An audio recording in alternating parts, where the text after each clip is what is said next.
look like...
The red mouse.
mine.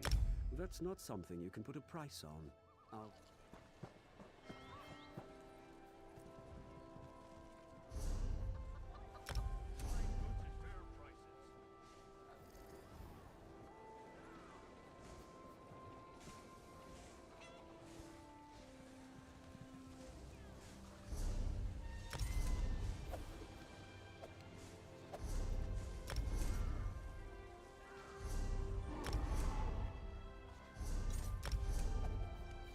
Only the finest wares here.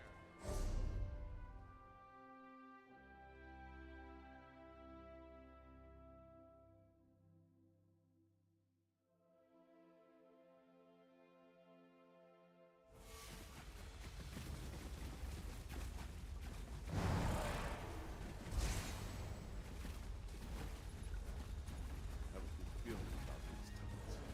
Perhaps we'll actually find Helen here tonight. You will not harm the master. That was your opinion last night, too. Yes. One day, some divine will reward me for my unwavering optimism.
Yayev!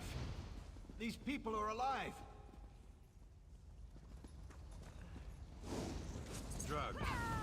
I'm guessing kidnapped from the city. You stay here and help these people. I'll take our friends to find Pellinger. Can anyone help me?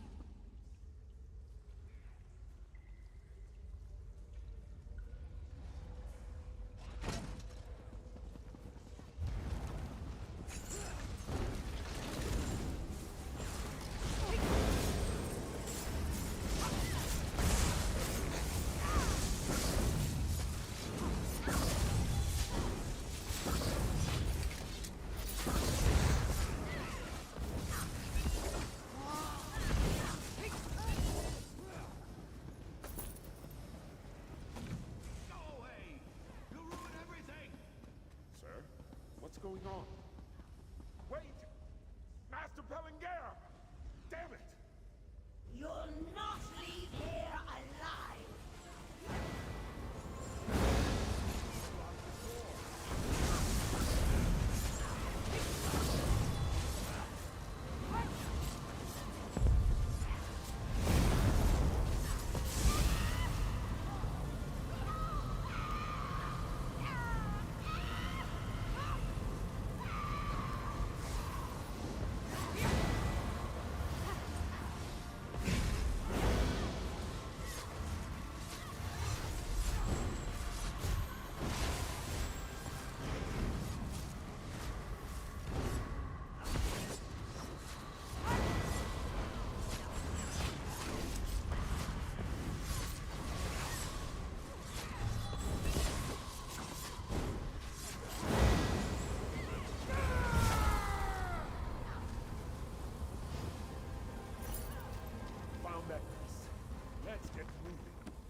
They're here.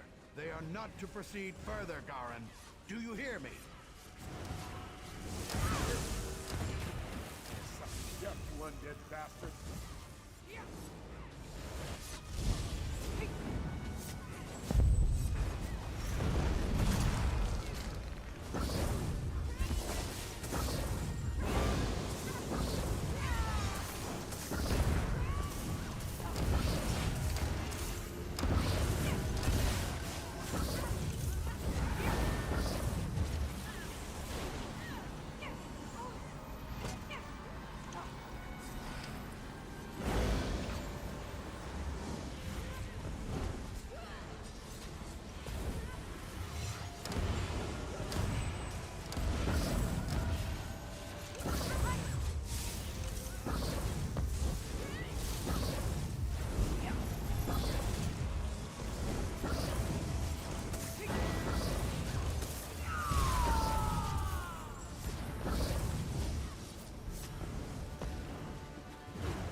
Do what you want. I have nothing left to live for.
That's yours.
This one.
How can I help?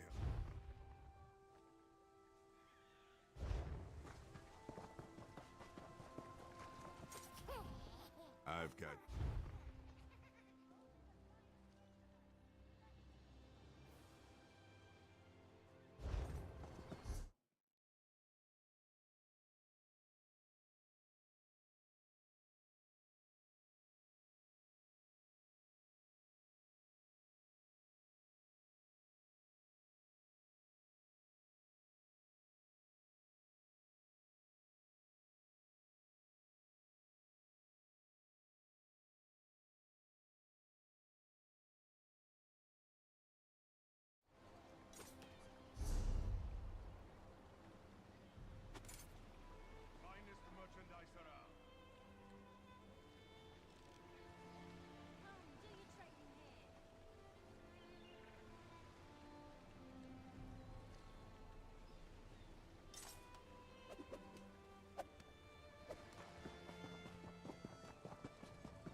You look strong. Maybe you can help. And they buy them. A true walker, that one. You'd be some...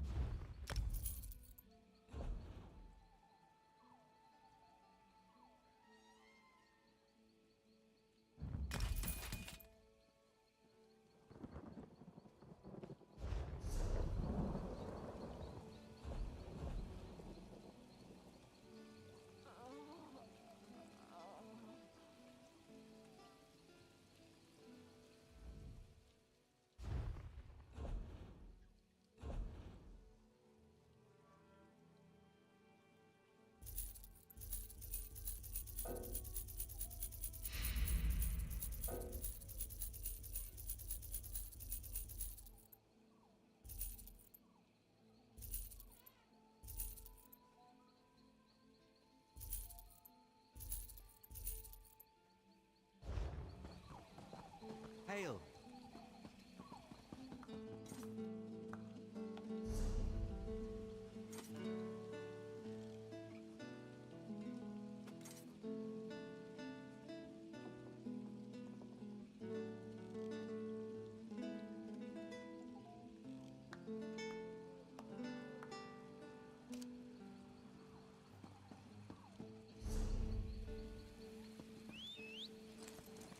Yeah!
Yeah!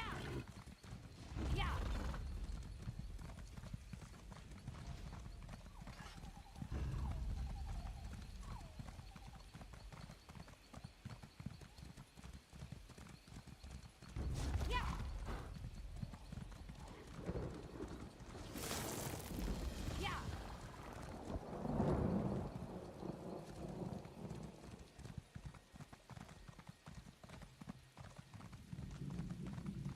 Lieutenant Erron could be in luck.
on over.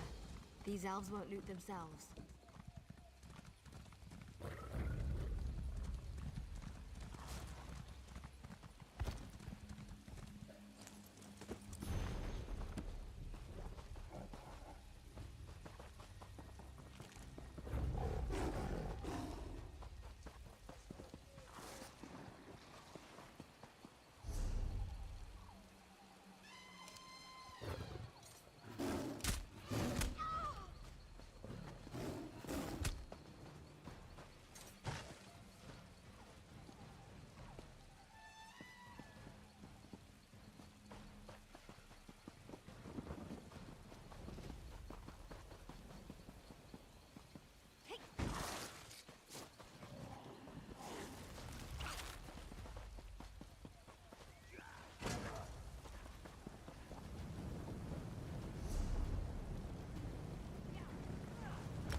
How did he even get into the ruin?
Hail and all that.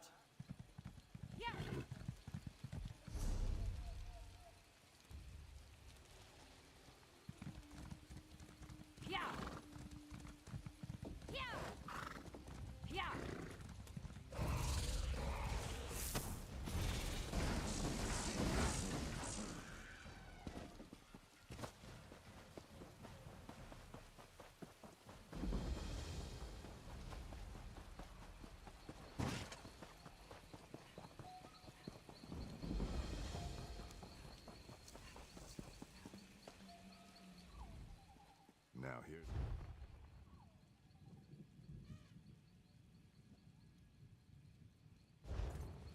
help. Over here. I need you.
As an individual, as a game developer, it all starts with this. I don't even think it took me till release to realize how big this was.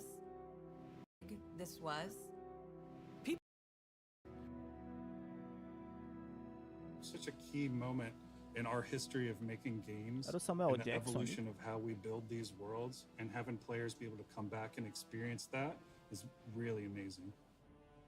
We had that really special moment of coming out into the world for the first time, what that meant to this game.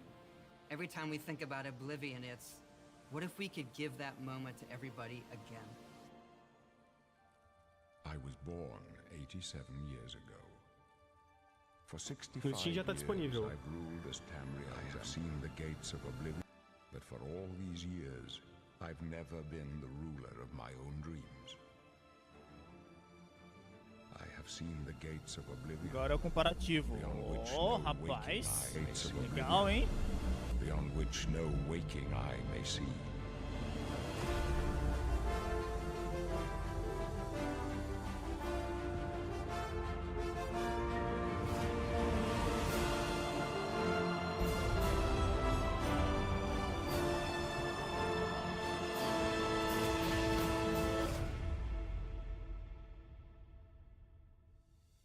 Whether you're reliving these moments or experiencing them for the first time, the world of Oblivion Remastered immediately looks and feels incredible. When we decided to remaster Oblivion, we were really picky about finding the right partner. From the very beginning of this project, we had one rule. We weren't going to do this if we weren't going to be able to do it right. Our partners at Virtuous went above and beyond to bring our vision to life.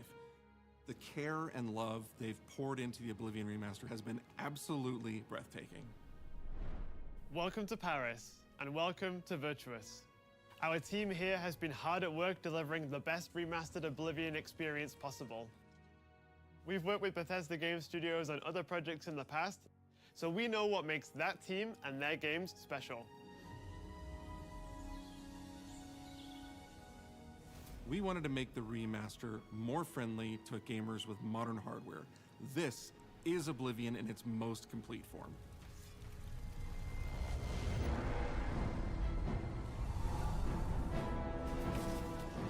About time someone got here. Huzzah!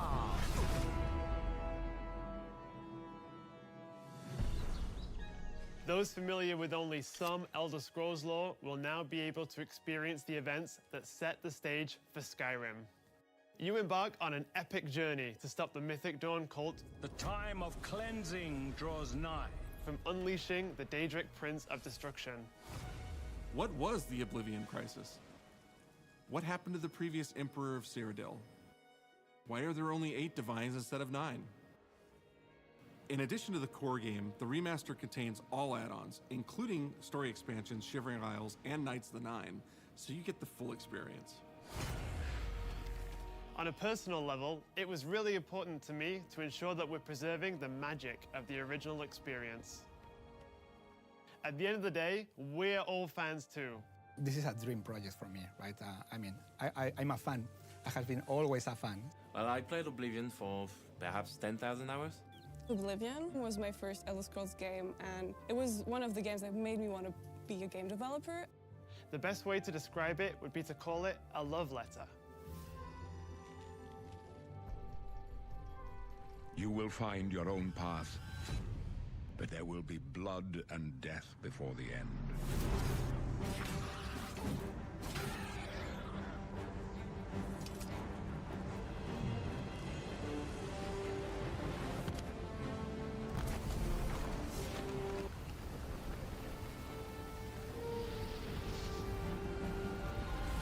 The technology we used to create the original was cutting edge at the time, but tools have come a long way since then.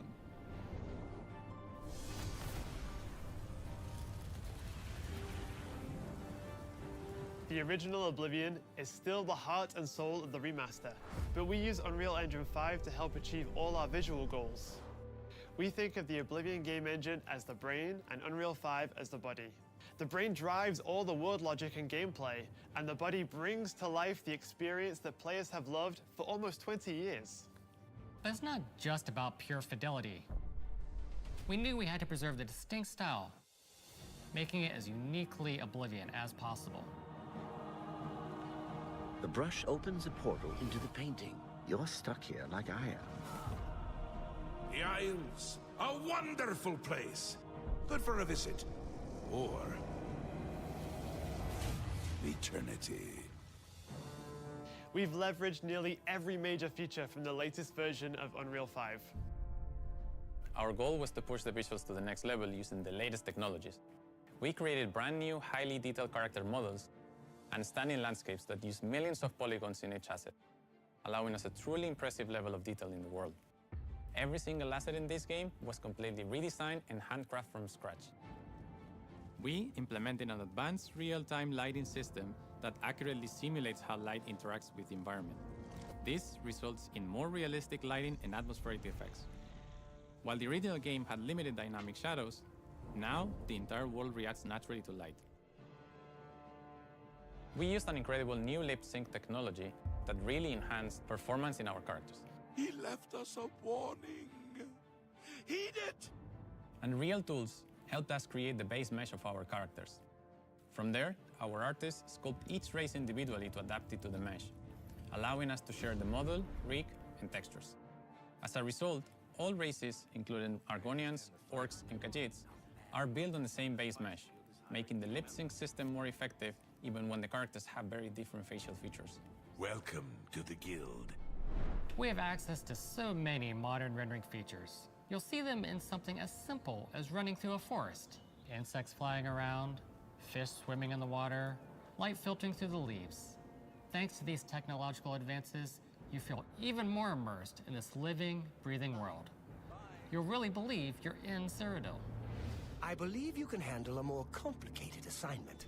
I would like you to retrieve a carved panel from the central chamber of the High Fane.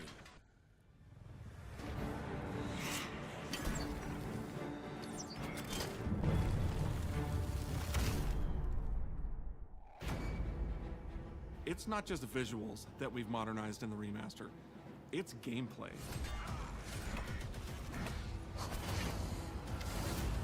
It's UI and UX. It's audio. We've updated features and systems across the board. We've changed the approach to leveling, which I think will make a lot of people happy. It's inspired by the leveling systems of both Oblivion and Skyrim, so it's the best of both worlds.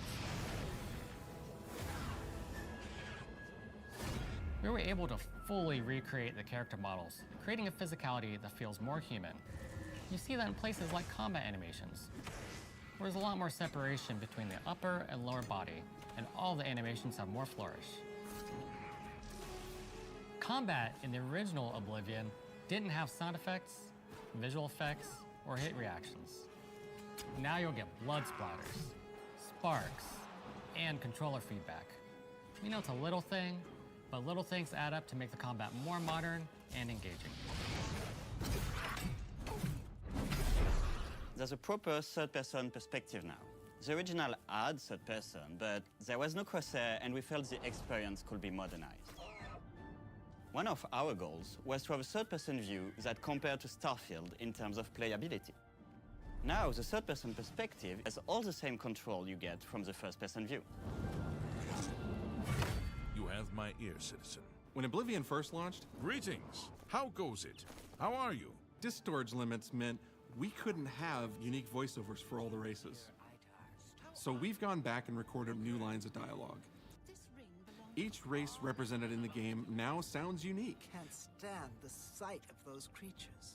We also made sure to keep in all of the quirkier dialogue. I really like the way they say hello. Sometimes it's so random, and then they just, hi there. Hi there. But it's like so nice and creepy at the same time. Stop! You violated the law. Stop!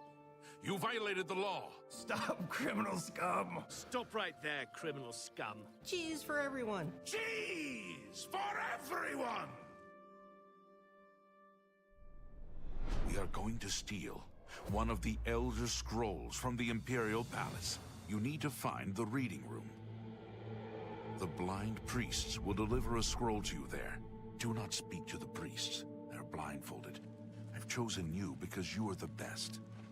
Good luck.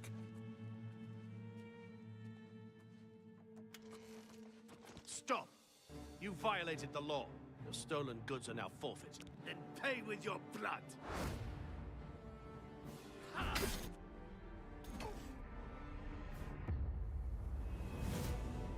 As games have developed over the past 20 years, players have come to expect a certain suite of tools and controls. Like sprinting. Sprinting is an interesting one because it was such a big debate internally among our teams. Some of us were absolute purists, but ultimately, we decided it's 2025 and people are going to want to sprint. In fact, all of the character locomotion has been completely redone from scratch, and that has a huge impact from the very beginning of the game. Every single updated or new feature was implemented with the player in mind. It all comes down to what makes Oblivion, Oblivion. What are those features that just immediately come to mind for players when they think of the game? The mini-games are the mini-games. Those are so iconic to Oblivion. Great! How's it go again? Like lockpicking. You can put a fresh coat of paint on it, but you can't change it too much because it's part of the core experience. Whether you're returning to Cyrodiil or you're a newcomer, I'm going to follow you and watch you and worship the ground you walk on. you will instantly feel at home. It just feels better. We've modernized a lot, but it's still the same incredible adventure and the same carefully handcrafted world. Well, it's about time. Do you know how long we've been waiting?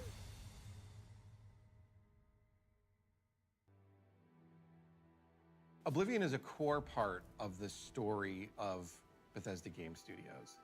None of what we're surrounded by right now would be here if we hadn't made that game and if it hadn't been the success that it was. The effort that we put into it, the love that went into it, I think that comes across on the screen. To have worked on something that people care enough where you're in a position where you can remaster it, it's a privilege. And now, to help introduce this game to a new generation of players, I feel so lucky. I really think that people, when they jump back into the remaster, they're going to be shocked at just how good the game looks. The Oblivion gates look absolutely incredible, and I think they're just going to find themselves lost in the world. Even if it's just the music, for example, just walking around for half an hour in the world, you feel something, and that's precious. You're going back to a world that you've been to before, but it's better somehow. Like, it's an intangible thing, but it's like, it's new, it's fun, like it's exciting again. But it's ultimately the same game. There was a lot of respect for what was before, and I think the fans will appreciate that. From all of us at Bethesda Game Studios and Virtuous, we want to thank you for joining us today. Oblivion has a very special place in my heart, and being able to work on this remaster and bring it to a new generation of players has been an incredible experience. We were too excited to get it in your hands and didn't want to just show it off to you and then make you have to wait. The best part of my job is that I get to be the one to announce that the Oblivion remaster will be available today.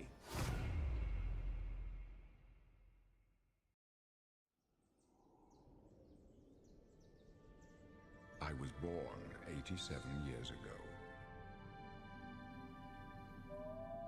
But for all these years, I've never been the ruler of my own dreams. This is the 27th of last seed, the year of Akatosh 433. These are the closing days of the Third Era and the final hours of my life. I have seen the gates of oblivion, beyond which no waking eye may see.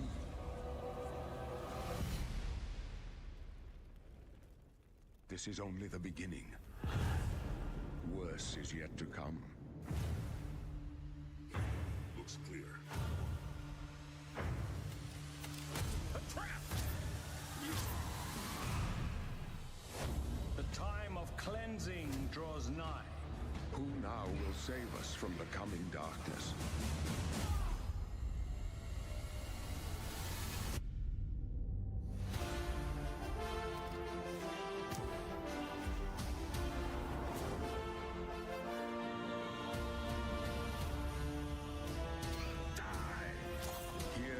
Find your own path. Remember the Emperor!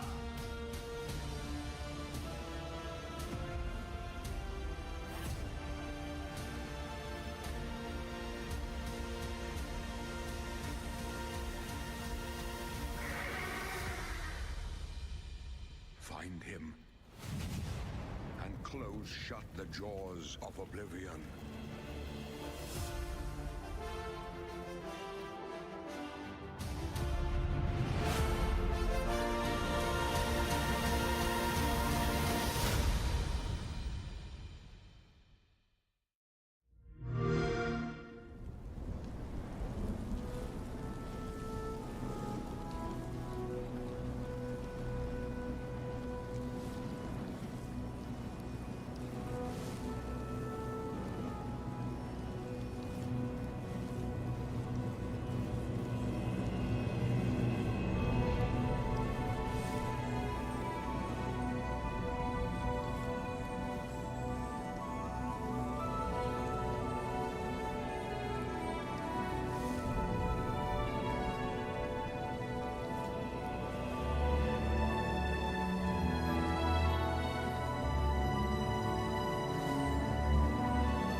Wow. What did we just witness? The worst kept secret ever? Maybe. Probably. But you just witnessed the Elder Scrolls Oblivion Remastered Direct. That is coming to you today. Maybe even now. I don't know. We'll have to check after this stream. I'm joined by the wonderful, talented, incredible Wes Johnson. You. Ah, hi.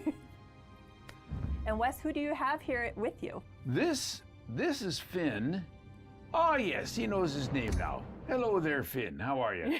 I mean, for the sake of this, we can call him Barbas if you'd like. But he's a sweetie pie, and he wanted to get his time, Mr. DeMille.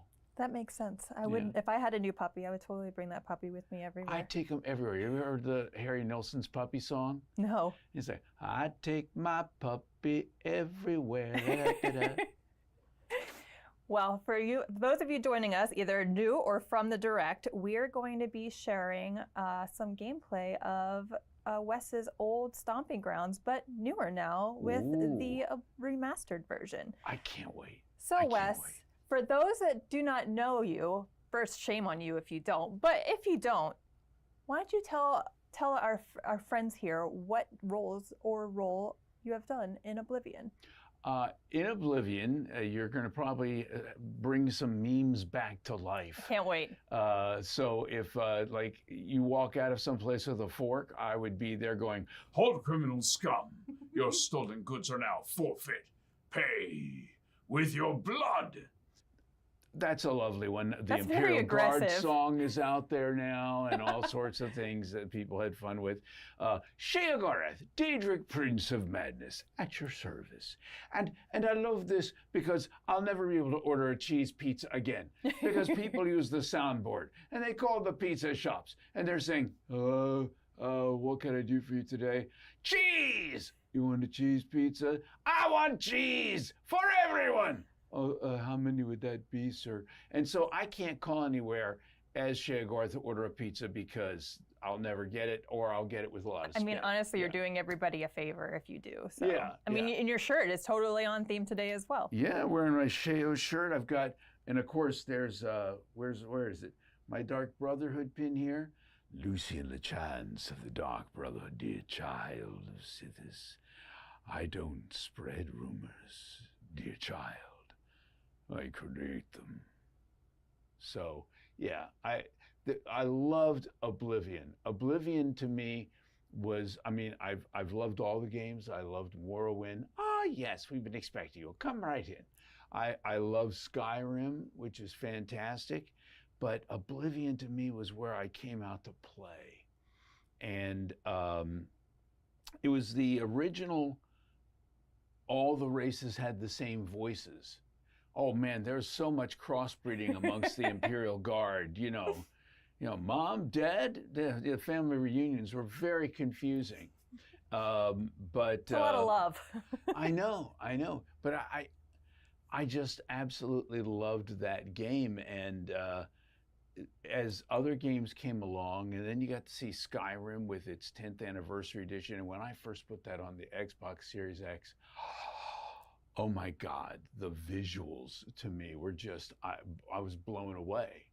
And to make Oblivion now have that kind of feel, that kind of look, the gameplay, the graphics, I mean, if I walk up to a lady in the middle of one of the towns and tap her on the shoulder and she turns around and does not look like Terry Jones in drag from Monty Python, I don't know what I'm going to do. But I mean, I love the game. So now people are going to get a chance to see it with brand new eyes. And for people who have only ever played Skyrim, this is going to be kind of a revelation. Yeah. Yeah. This is the predecessor, so it's taking people back. Oh my goodness, look at that. And this is the mouth to the Shivering Isles. Look at the difference, the graphics, how sumptuous it is, the detail on this.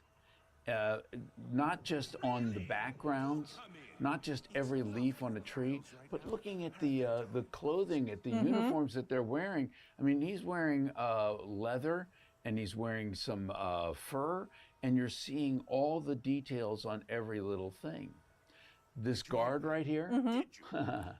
This guard, people are like, that's so effective. He seems to have this cold out there in the middle of this island where the winds are whipping around, and I had a cold. I was really, really sick that day. But you didn't have to go that hard into the role, Wes. I know, I'm method, so method.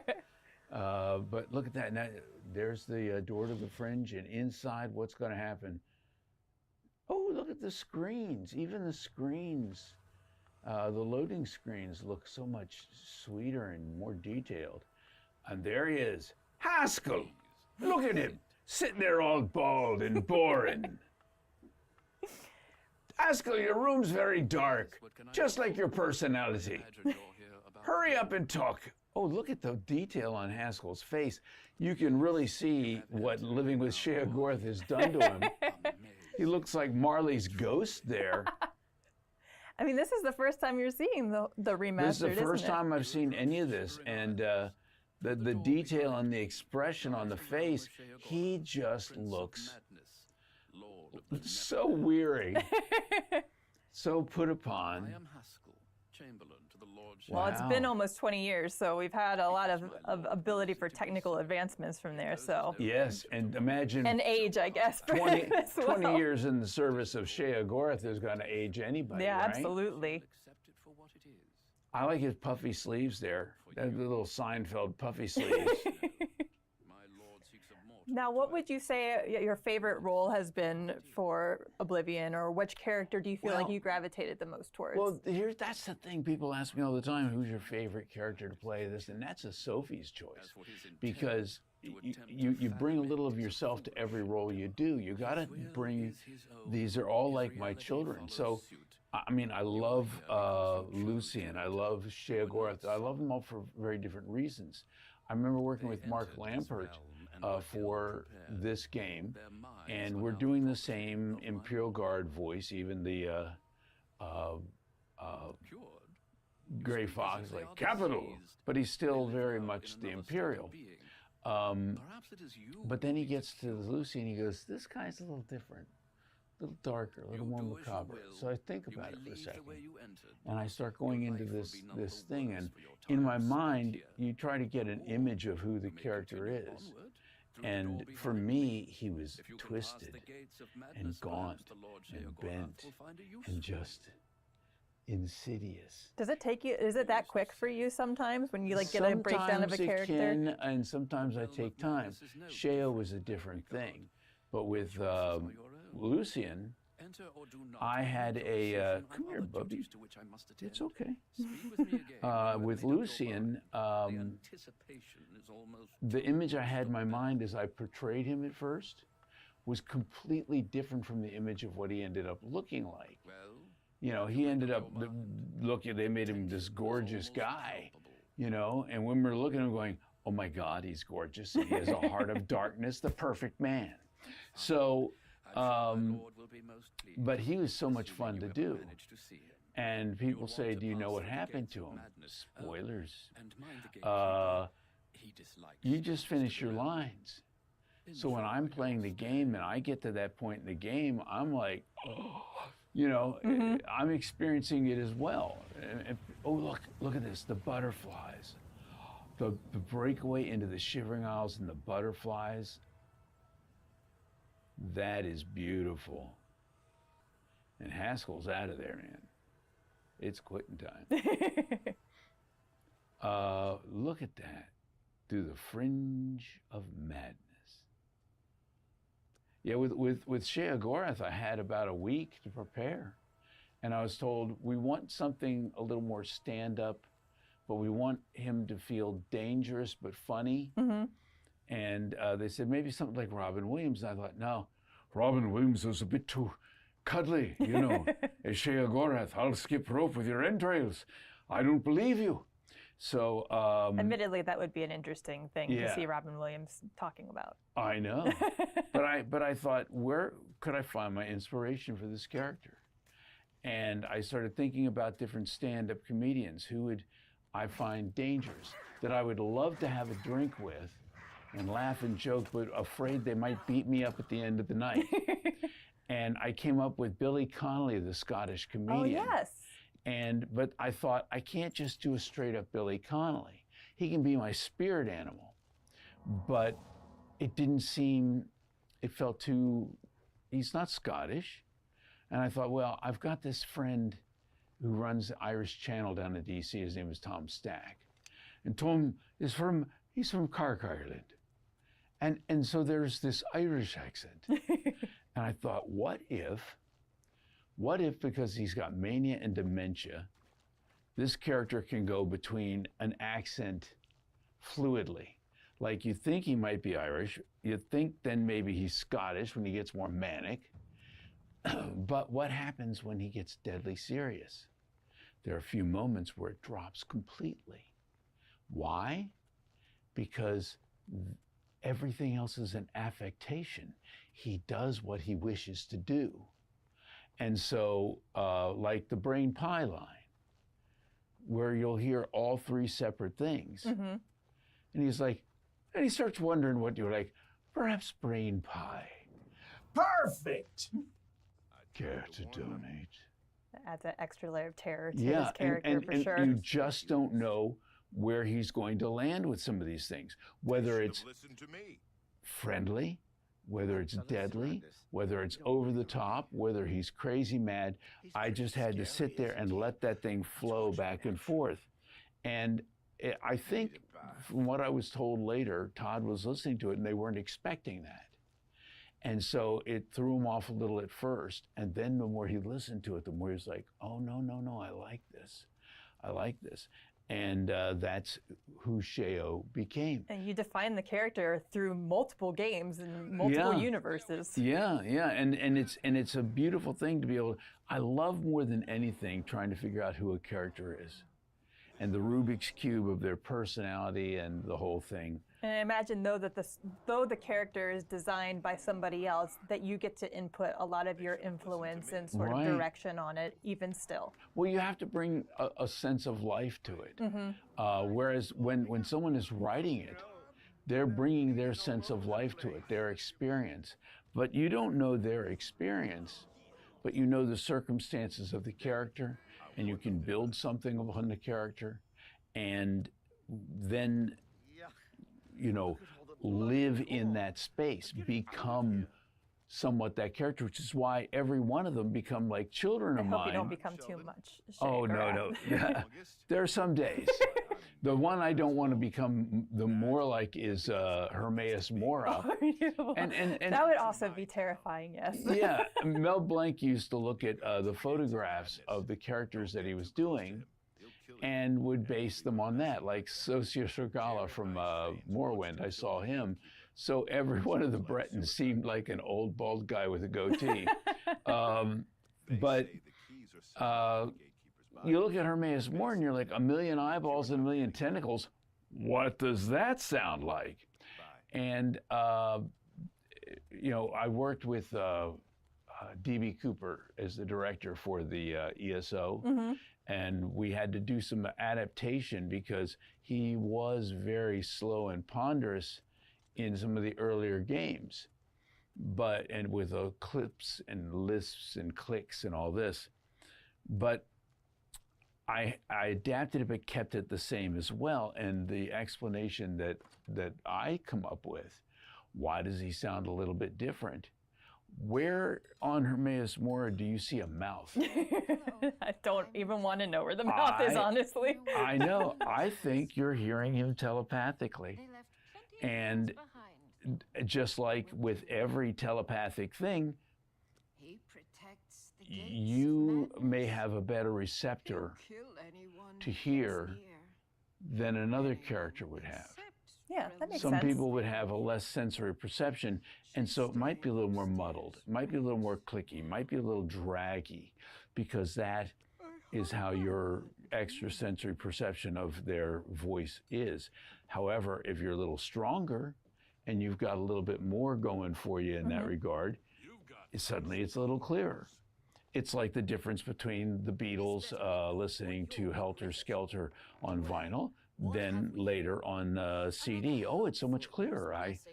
Manson was like, I wasn't meant to kill anybody after all. So yeah. Okay. That's there. Long answer, but it's a perfect I answer. love doing it. I love doing it. And I know you don't have necessarily a favorite character because they are your children, but do you have a favorite line that you've done, or at least like maybe a handful of lines? I do love the line where, you know, Lucy and LeChance does say, "I don't spread rumors, dear child. I create them." And the only thing that bugs me is when Knights of the Nine came in, you're talking to Lucian and you ask him about rumors, and he goes, "I heard there's a prophet down by the..." And I'm like, no! No, Lucian, come on, man. This is what time did to him. It's fine. Don't worry about it. I do love some of those lines. The cheese line really took off. I mean, the cheese for everyone. I mean, I got you the sign specifically. I know. Look at that. Cheese for everyone. It was just a couple of lines in the middle of Oblivion, and it took off and had a life of its own. I mean, who doesn't love cheese? Though, Everybody loves like, cheese. If somebody said it to me, I'd be really happy. Yeah, yeah. I went to Amsterdam with the ESO crew and went to a cheese shop, bought a bunch of cheese, took a picture out there, and everybody was just like, "Well, there he is in his natural habitat. Cheese." And there wasn't enough for everyone. Sorry. That would have been a lot of cheese. You probably would have you had to ransack the whole shop. You got to go through customs. It's difficult. Nobody wants to deal with that. Yeah. How much cheese do you think you're going to eat, sir? Enough. Enough cheese. Is there ever enough? There's never enough cheese. No, we're still in the Shivering Isles, right? Mm-hmm. Yeah, I think we're going to traipse around the Shivering Isles for a little while. And look at some of the faces and the hair, so much more defined. And this is something that does come in the remastered. You get all of the DLC with it, so. Oh, that's